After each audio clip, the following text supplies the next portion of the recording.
This is the Court Leader's Advantage, a podcast series for court professionals and by court professionals.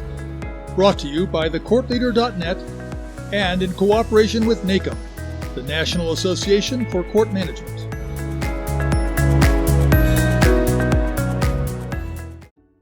Employee disengagement is a critical national issue, one that quietly undermines productivity, economic growth, and workplace culture across the United States. Now, according to a 2024 Gallup Corporation report, only 33% of employees are actively engaged in their work. 50% are not engaged. They are psychologically detached, going through the motions without any energy or passion. And 17% are actively disengaged. They are unhappy at work and, in some cases, subtly sabotaging the efforts of their colleagues. These statistics paint a sobering portrait of a workforce in quiet crisis. It is a crisis where a majority of employees are not fully invested in their roles. Gallup estimates that the cost of this disengagement to the U.S. economy is at over $1.9 trillion annually.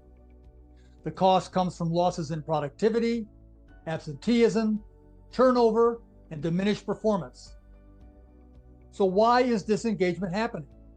Managers point to employee shortcomings, failure to own their performance and growth. Many employees stop seeking challenges, feedback, or development. They become content to drift rather than to drive. Lack of effort to connect with their job, a weakened work ethic shows a reluctance to go beyond the minimum or take full ownership of their assignments. Misaligned career choices. Some employees accept roles that don't match their long-term goals, and instead of course-correcting, allows dissatisfaction quietly fester. Employees, in turn, point to leadership. Lack of clear job expectations, unclear responsibilities, and vague performance standards create a fog of uncertainty, eroding confidence and consistency. Limited opportunities for growth. When training, mentorship, and development are absent, ambition fades and potential withers. Not feeling cared about as a person. In a culture where empathy is missing, employees may feel invisible. Whether through micromanagement or complete detachment, the absence of meaningful feedback and recognition is deeply demoralizing.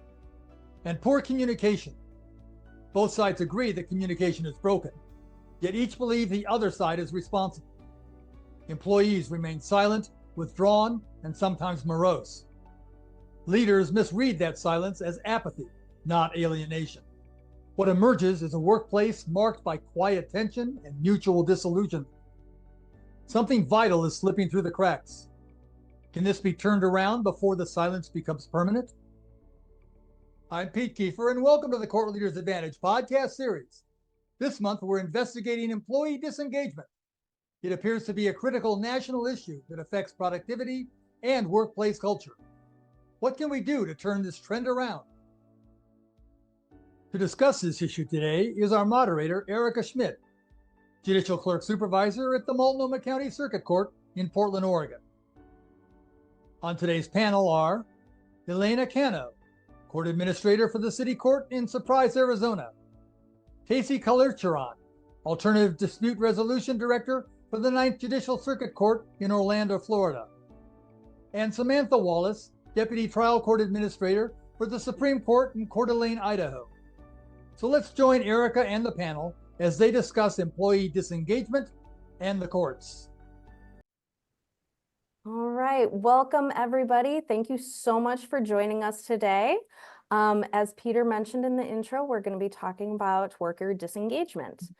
So to get us started, we're going to launch into our first question. So employee disengagement has been described as kind of a quiet crisis affecting workplaces across the country. Are you seeing signs of this in your court? And if so, how does it manifest itself in, say, behaviors or performances or even your workplace culture?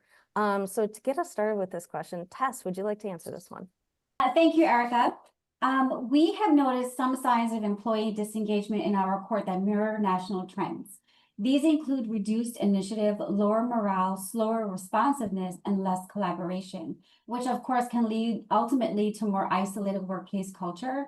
However, we believe we can address this through recognition of strong performance, giving staff more input into decisions, offering professional development, and fostering open communication to rebuild engagement and hopefully the team pride. That's fabulous. That is great ideas. Are there specific programs that you're doing to kind of implement that? We are starting to implement some cross-training opportunities, either through simple things such as PowerPoint presentations to each other from manager to manager, and then we're hoping to take it across the circuit.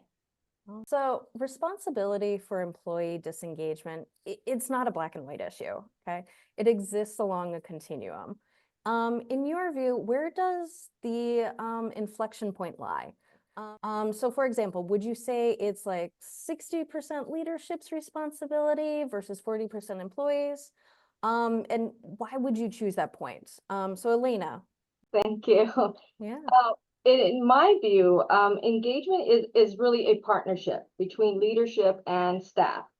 I would personally place 70% on leadership and 30% on employees.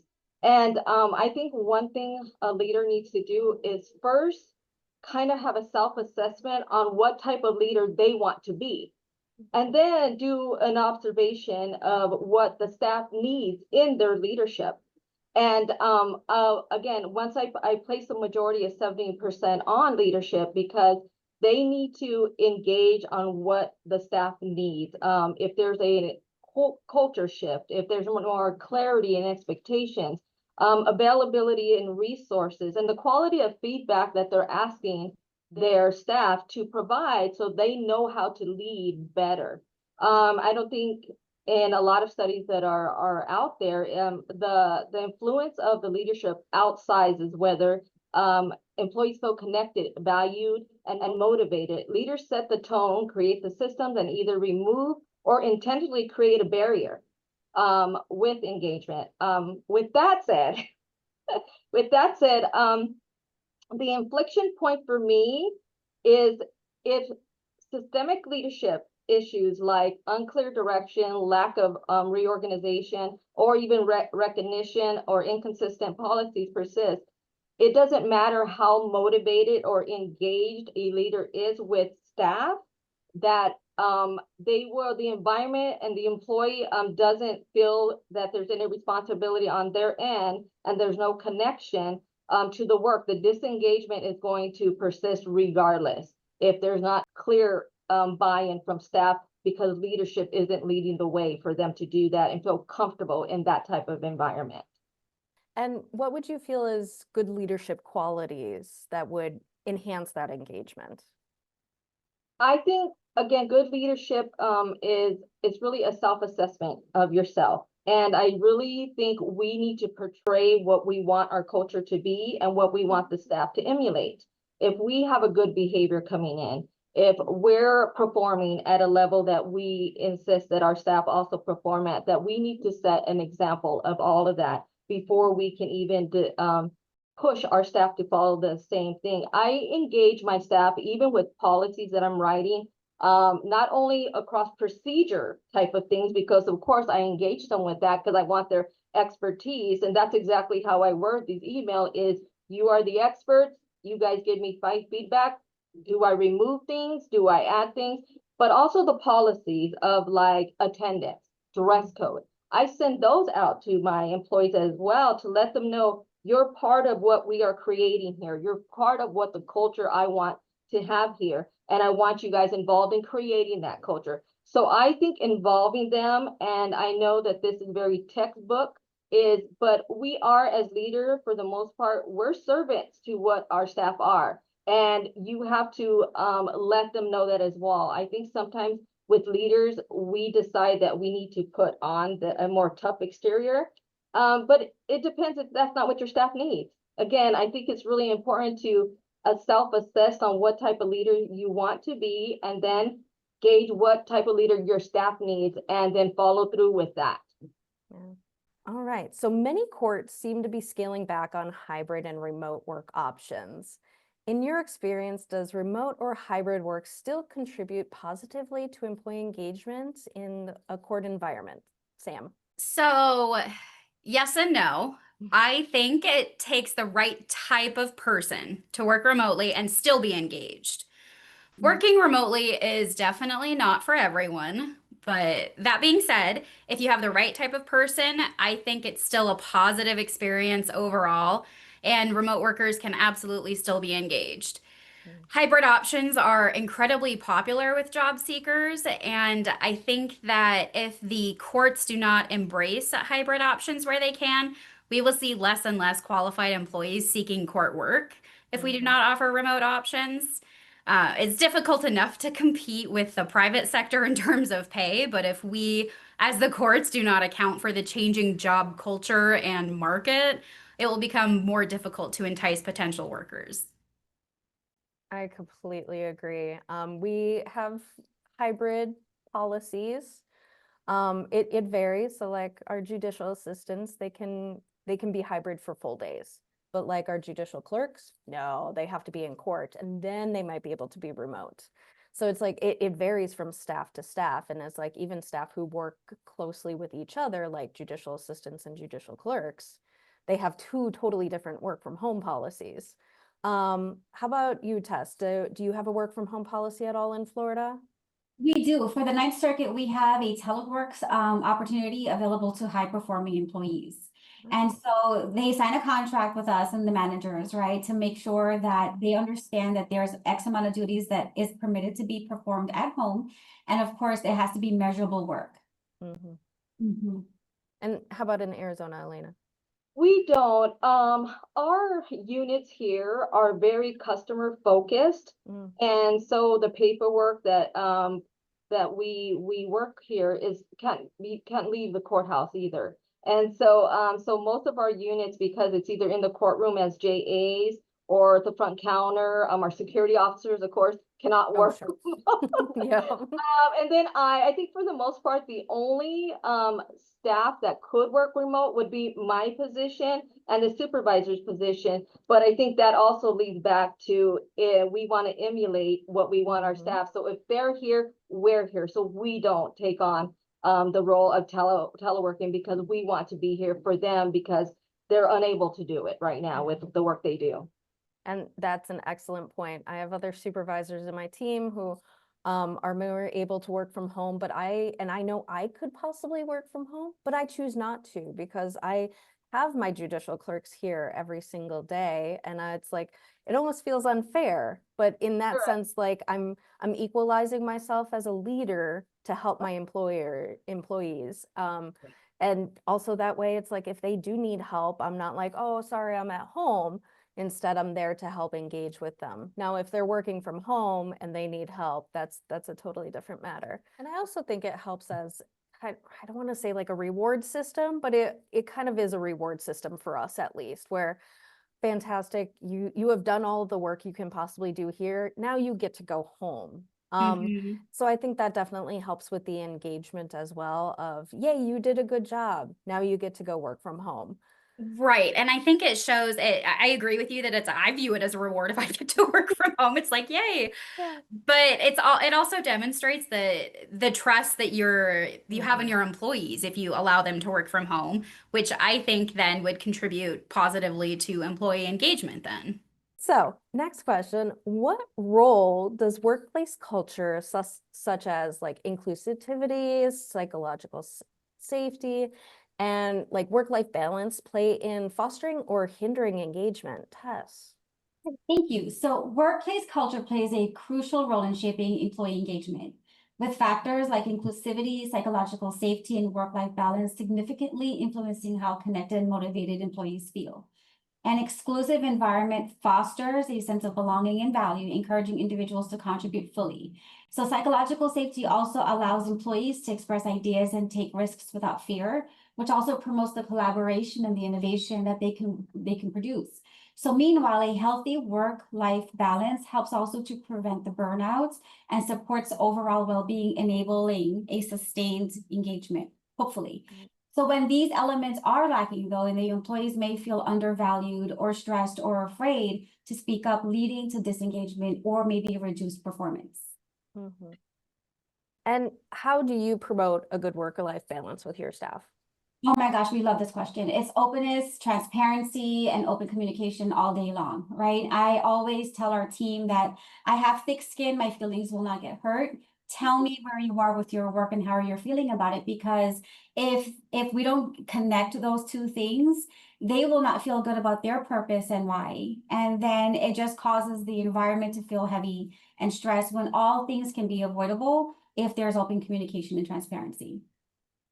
Absolutely agree. Elena, how do you balance work-life culture with your employees? So I think I do meet with them every 2 to 3 months individually because I want to see where they are. I think I know for a fact they all have personal lives outside of here, including myself. And Yep. so I do check in with them to see, how are you doing? Are you feeling overloaded? This is an open conversation. It stays confidential between you and I. If you just want to vent, if you just want to speak freely, this is what this is for. This doesn't go on your performance evaluation. So I really just put a disclosure so that they can speak freely, and they really do. Some speak about the issues that they're having at home. They see that I'm empathetic about that. I do ask at that, will a different schedule assist in this, do you think? And so they know that my concern is authentic, and engaging with them every few months, I think really opens up the dialogue, not only for waiting for a few months to speak to me, but they know that I'm open to hear not only about their workload, but about their personal lives. And they can walk in at any time to say that I have an issue, or I just want to give you a heads up so you're not, which I appreciate, and the linger that in a month this is going to happen with me. So you may want a succession plan to be able to cover this. And so because I've opened up, I think those dialogues every few months, that they don't wait anymore for every few months. They come in and really, again, communicate with me on how they're feeling, if they're struggling in their mental health, or their workload is just overwhelming. And I really appreciate that I've opened up that communication, that they feel comfortable enough and valued enough to come in and just talk to them about that. All right, Sam, you don't get out of this too. What do you do to promote work-life balance? I mean, I agree with what all three of you have said. For me, I think just trying to make myself as available as possible, which doesn't always contribute to my work-life balance, but I feel like that's sort of our responsibility as leaders and managers. Unfortunately, that's why we get paid more money. That is our job, within reason, of course.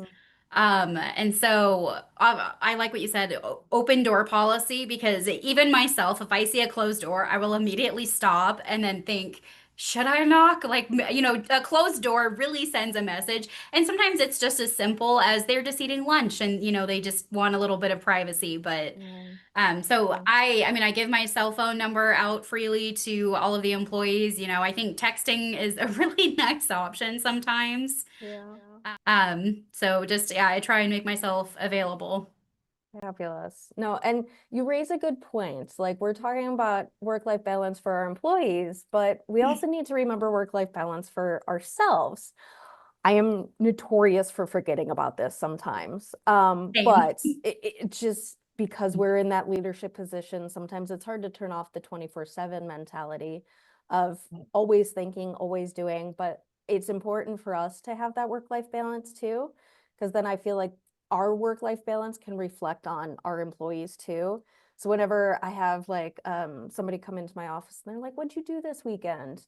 I will openly say, "Oh, I did this weekend. It was fabulous. What did you do?" And like that bridges that gap between, yes, we have work, but yes, we also have fun outside of work.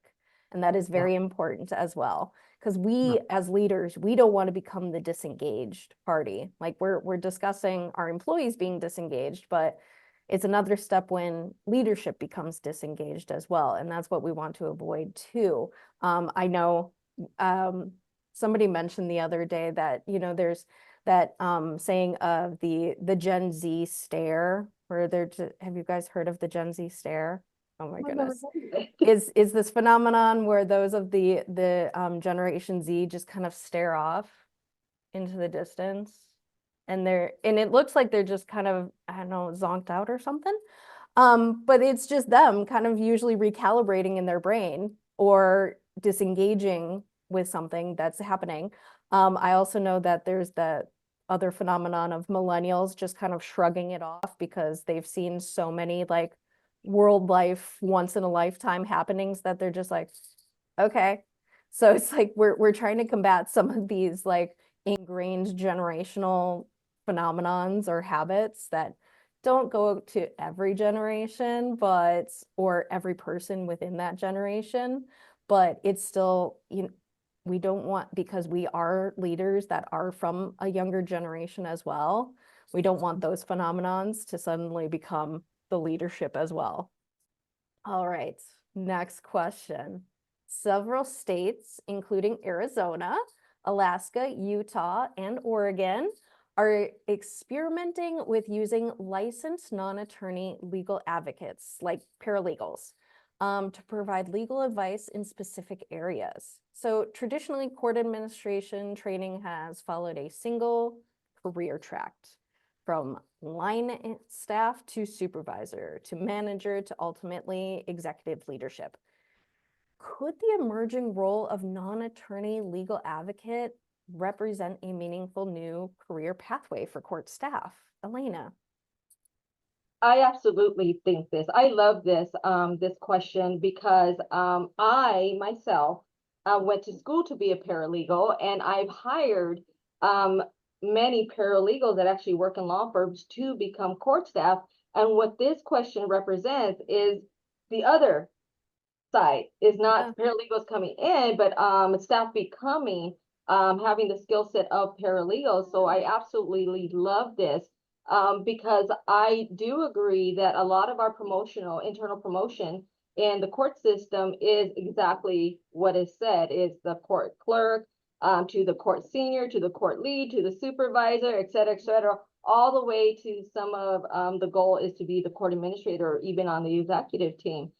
So I do think this model that this question displays would develop a strong administrative leaders, and also leverage the deep subject matter experts and public service skills that many staff have internally, that procedural, the customer service component of it, and then combining some of the legal advocacy part of it would definitely, I think, would help our community and the people we serve more, because again, I know paralegals, they can come to court now and represent on family matters, of course, and the Landlord Eviction Act, but also having more of a skill set of procedure and processes, I think more effectively will assist the community and the self-represented litigants that would come to court that would require this type of assistance. So kind of marrying those two type of skill sets is really a top-notch type of excellent service that the court could provide to the community. Absolutely. No, and you raise a good point of so much staff comes in either with a paralegal background. Why aren't we utilizing that kind of mentality? I have clerks right now who are going through a paralegal program. Why aren't we utilizing that? I know in Oregon, like Arizona, we have passed where paralegals can represent in court, which is fabulous. That was the next best step. Also in Oregon, we are doing an alternative barring program. So instead of anybody who has graduated from an accredited law school, instead of taking the bar exam, which is 2 days of horrendous multiple choice and essay taking, they can instead enroll in something called a supervised practice portfolio program, where they can have a supervising attorney as a mentor. And they go through certain steps. They submit so much documentation, memos, writing, samples. They observe so many hours. And if a board goes through all of their materials and says, yes, you are a competent attorney based on all of these materials, then they get their bar license. So it takes, of course, a lot longer than the 2 days that the bar exam does, but it is definitely showing much more competency than what the bar exam sometimes shows. Because I know, at least for me, I didn't go to law school because I'm a terrible test taker. Like standardized testing is my nightmare. So I didn't do law school because I was like, there's no sense in me taking the bar exam if I know my brain doesn't work that way. But now if there's alternative means, that opens the door for a lot more potential and a lot more different backgrounds in employees. So I'm wondering, does Florida and Idaho have any alternative means for people representing in court, whether it's an alternative barring or if it's paralegals working in court, or at least discussions about the possibility? Tess. So I love this question so much also. This stuff is great. So for Florida, our rules require that if a paralegal is preparing the documents, there has to be a disclosure and a disclaimer filed in the case, right? Okay. So that's where we are with the advocacy part of things. But I am that person though who went to law school. And I went to law school after becoming into court administration. And I was like, wait a minute, I don't want to advocate necessarily in the courtroom because there's advocacy work that can be done behind the scenes, right? And having gone through the experience of going through law school, has been such a phenomenal experience with the way we're able to lead or help manage some programs for things of like statutory compliance and knowing where to look and how to read that. And even more so, more importantly, is getting that information, knowing where to find it, and training the staff. Yep.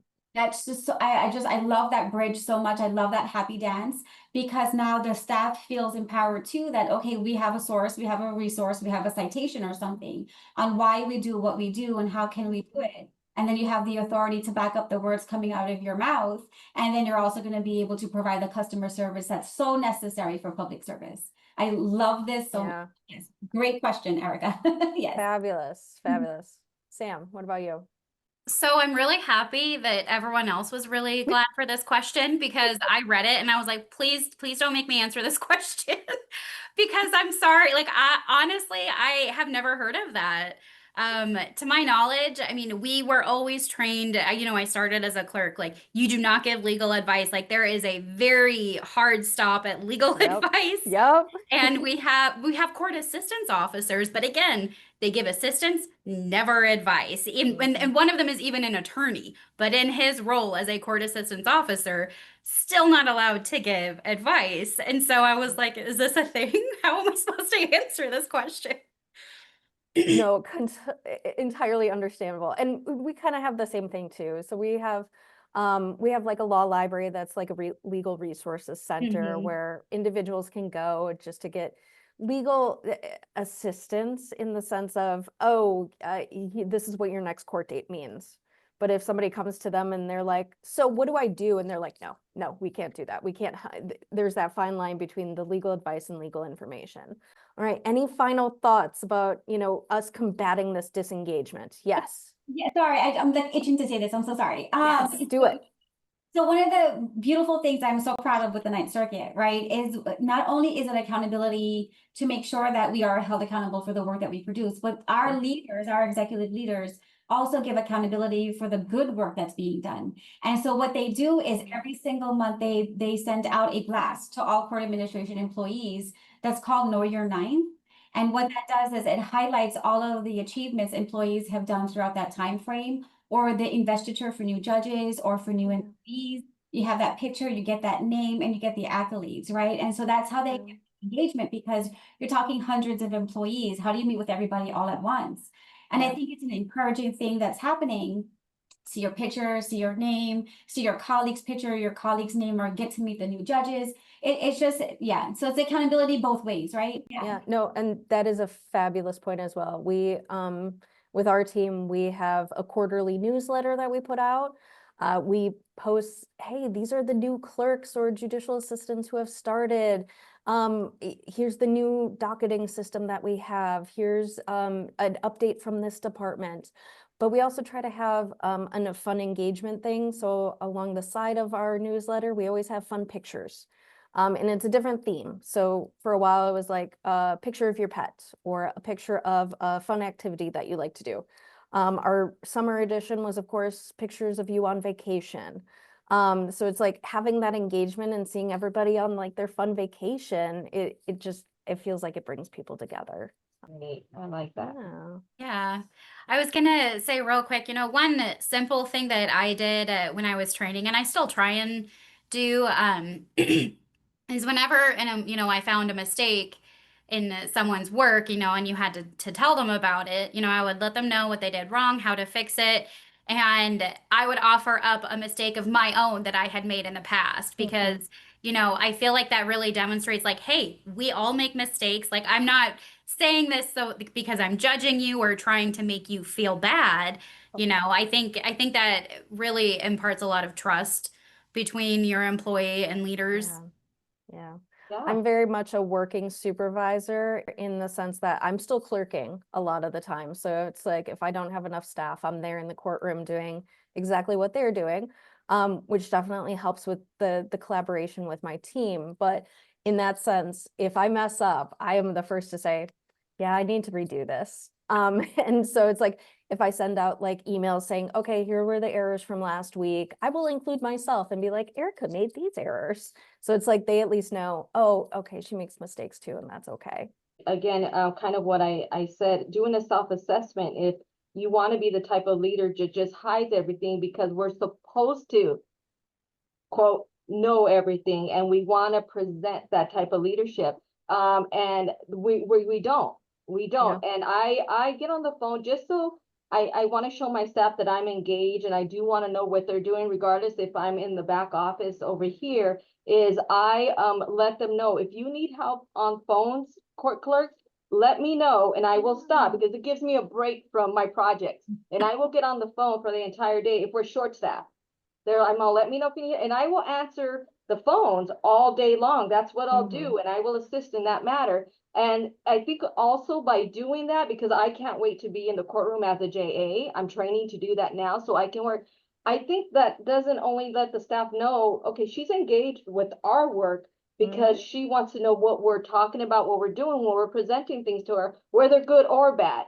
She knows what we're talking about because she has done the work herself. And I think that in itself kind of shows, okay, she is engaged with us. She's not just back there all the time sitting in an office because she comes out. There's times, and I love doing this because I need to, again, get away from my desk once in a while. I go out to the lobby and I always say, I'm going to go work the lobby. And I go out and I talk to the customer sitting there and saying, thank you for your patience. We're short staffed today, but I'm going to try to assist you as much as I can. What is it you came to the court today? How can I help you? And they'll let me know and I'll bring the paperwork back to my office, get it done and get them on their way. But I think that type of showing your staff that you're that type of leader, that I'm not only working with you, I get that they gave me a title, but working with you, I think it keeps them engaged with me because they know I'm engaged with them. Yeah. Oh, and that is a fabulous point. Being engaged with your staff so that they can be engaged with you and their work is an excellent point. A heartfelt thank you to Erica, Elena, Samantha, and Tess for sharing their valuable insights and ideas on the critical issue of employee disengagement. This is a serious challenge and one that deserves our ongoing focus and attention. And to you, the court professionals tuning in today, your commitment to customer service and access to justice forms the very foundation of our court system. Thank you for all that you do. Be sure to join us again on Tuesday, October 21st, for another episode as we continue to examine the issues facing our courts. This has been the Court Leaders Advantage podcast series. I'm Pete Kiefer, and thanks for joining us today.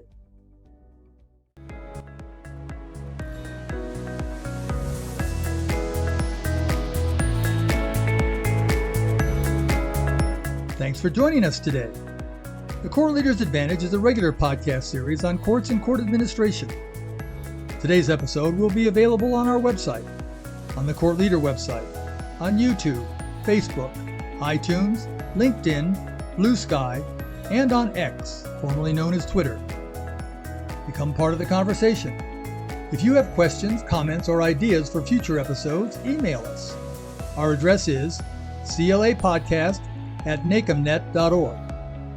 Did you hear an interesting comment by one of the panelists that you would like to listen to again, but you don't want to search the entire episode to find it?